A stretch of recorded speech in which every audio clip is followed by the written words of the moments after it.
Allah Allah meninggikan beberapa derajat orang-orang yang beriman dan berilmu. Ini disebutkan orang beriman dan berilmu dalam surat Al-Mujadalah ayat 11. Jadi begitu tinggi derajat orang berilmu dan begitu mulia orang berilmu karena Allah mengaruniakan kebaikan kepada orang yang Allah cintai dengan ilmu.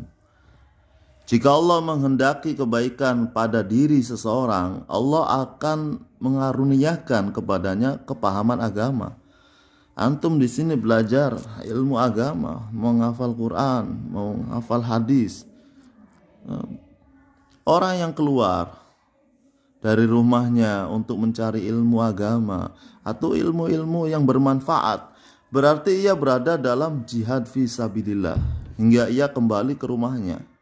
Dan Allah akan memudahkan baginya jalan menuju surga dan menghapus dosa-dosanya. Besar orang penuntut ilmu itu pahalanya. Antum Masya Allah beruntung. Para malaikat menghormati para penuntut ilmu. Karena belajar ilmu karena Allah itu adalah takwa, ciri sifat takwa, belajar ilmu karena Allah. Kalau belajar ilmu bukan karena Allah, yaitu kebaikan juga, tapi bukan sifat yang takwa. Menuntut ilmu adalah ibadah, mempelajarinya tasbih, membahasnya itu jihad, mengajarkannya kepada yang belum mengetahui itu dinilai sedekah. Memberikan ilmu kepada keluarga berarti takarub kepada Allah. Ia mendekatkan diri kepada Allah. Beruntung, Masya Allah, penuntut ilmu. Ada 3 hal yang tidak memutuskan pahala walaupun ia sudah mati, meninggalkan dunia ini.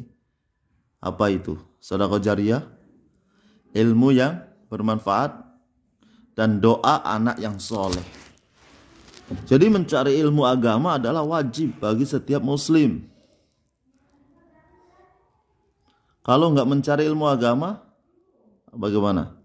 Ya ia dapat menyebabkan masuk neraka karena nggak tahu ilmu agama.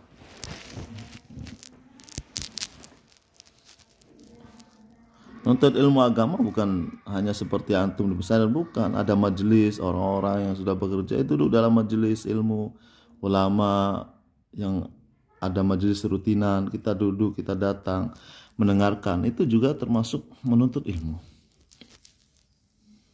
Ilmu itu lebih baik dari harta. Harta jika dibelanjakan akan berkurang, tetapi ilmu jika disebarkan akan bertambah.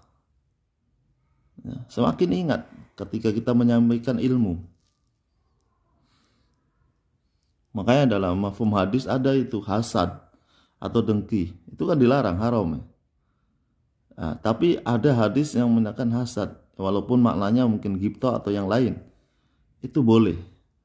Pertama, hasad kepada orang yang diberi ilmu, lalu ia mengamalkan dan ia mengajarkan kepada orang lain. Masya Allah. Artinya kita harus semangat seperti dia.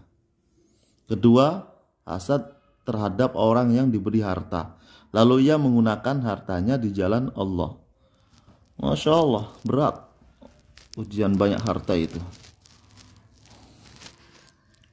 Artinya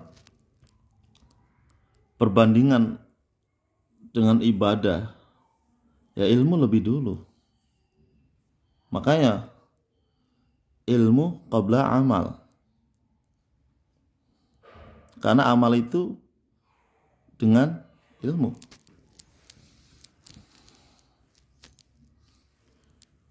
Hendaknya orang bersungguh-sungguh menuntut ilmu.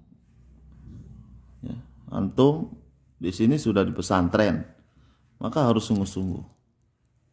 Namun jangan lupakan ibadah.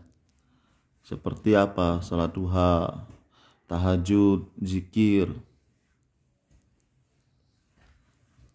Ya, seorang muslim itu Jangan sampai beribadah tanpa ilmu. Ya harus beribadah dengan ilmu. Nah, jadi apa yang dia ketahui itu yang dia amalkan. Orang yang beribadah tanpa ilmu termasuk merugi.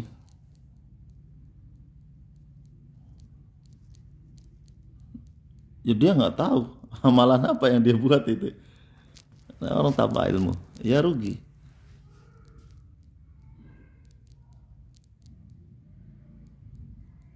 Contohnya seperti apa orang beramal coba tanpa ilmu? Ya salah-salah, dia ikut pemikiran sendiri. Contohnya, ya menurut saya yang penting kita baik walaupun nggak sholat. Nah kan, dia beramal baik memang betul, tapi tanpa ilmu. Dia menyatakan walaupun nggak sholat, astagfirullah, seperti, ya kan? Sholat itu kewajiban, bahkan termasuk arkanul Islam. Jadi keutamaan orang berilmu itu di atas ahli ibadah. Seperti keutamaan Nabi atas orang-orang terendah di antara umat Muhammad SAW. Bersyukur antum menuntut ilmu. Kenapa? Menuntut ilmu itu lebih utama daripada sholat sunnah. Jangan juga antum nggak sholat sunnah. Ustaz, saya udah satu bab ini, kan lebih baik daripada 1000 rakaat sholat. Jadi nggak usah sholat duha. Oh jangan. Antum tetap sholat sunnah.